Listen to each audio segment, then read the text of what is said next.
Assalamualaikum warahmatullahi wabarakatuh. Bismillah walhamdulillah wassalatu wassalamu ala rasulillah Sayyidina Muhammad ibn Abdillah wa ala alihi wa sahbihi wa man tabi'ahudah. La hawla wa la quwata illa billah. Pemirsa yang dirahmati Allah subhanahu wa ta'ala, perbedaan merupakan suatu keniscayaan. Allah subhanahu wa ta'ala menegaskan di dalam Al-Quran bahwa kita manusia diciptakan dari jenis laki-laki dan perempuan. Itu sudah berbeda. Kemudian kita dijadikan bersuku-suku dan berbangsa-bangsa.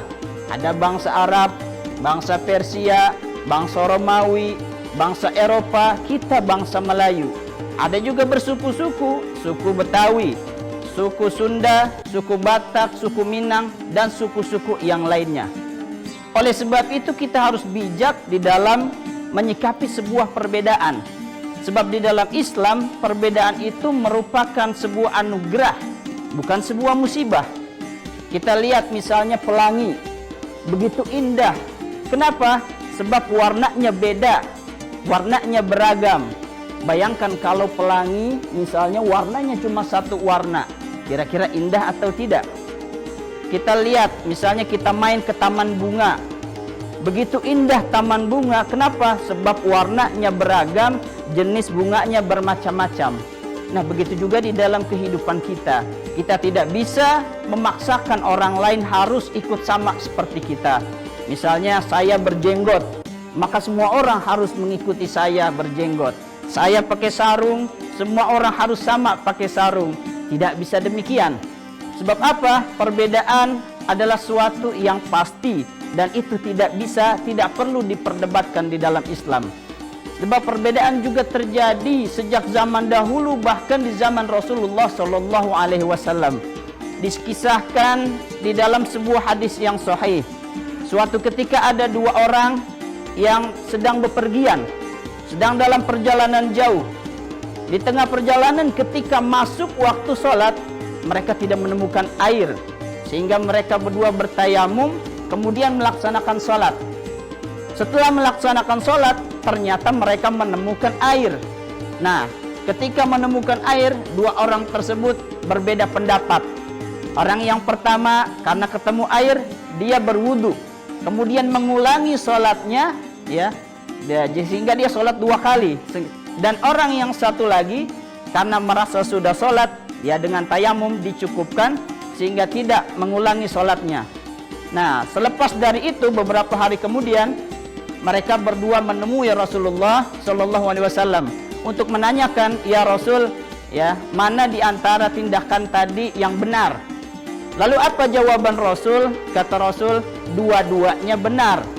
Orang yang tidak mengulangi sholat, kamu sudah benar, kamu sudah sholat, sudah melakukan apa yang Rasulullah ajarkan. Bagi orang yang mengulangi sholatnya, kamu juga benar, bahkan kamu mendapatkan dua pahala. Yang pertama dihitung pahala wajib, yang kedua dihitung pahala sunnah. Nah, demikianlah cara Rasulullah menyikapi sebuah perbedaan. Tidak ada Rasulullah mengkafirkan, menyalahkan salah satu pendapat. Tidak ada juga Rasulullah memaksakan salah satu pendapatnya. Selama pendapat itu berdasarkan dengan ilmu, berdasarkan ijtihad, tidak bertentangan dengan Al-Quran dan hadis, maka itu dibenarkan di dalam syariat. Nah, demikian pula kita. Jangan sampai kita masalah khilafiyah, masalah perbedaan di dalam Islam ribut, cekcok, terpecah belah. Jangan gara-gara kunut nggak kunut, debat. Kadang-kadang debat dari Isya sampai pagi. Masalah kunut, subuhnya sama-sama nggak sholat subuh lantaran kesiangan. Nah, jangan sampai demikian. Oleh karena itu kita jaga persatuan, jangan sampai perbedaan membuat kita terpecah belah. Ingat Rasulullah Shallallahu Alaihi Wasallam bersabda, sahabat-sahabatku itu bagaikan bintang-bintang. Yang manapun kalian ikuti, kalian tidak akan tersesat. Maka jangan kita memaksakan ikut pada satu pendapat, padahal Rasulullah membenarkan pendapat-pendapat yang lain. Nah, dengan demikian, kalau misalnya mau zikir pelan-pelan, boleh ikutin Sayyidina Abu Bakar. mau zikir dibaca keras-keras, boleh ngikutin Sayyidina Ali bin Abi Thalib. Demikian yang bisa saya sampaikan. Ya wallahul muwaffiq ila aqwamit thoriq. Wassalamualaikum warahmatullahi wabarakatuh.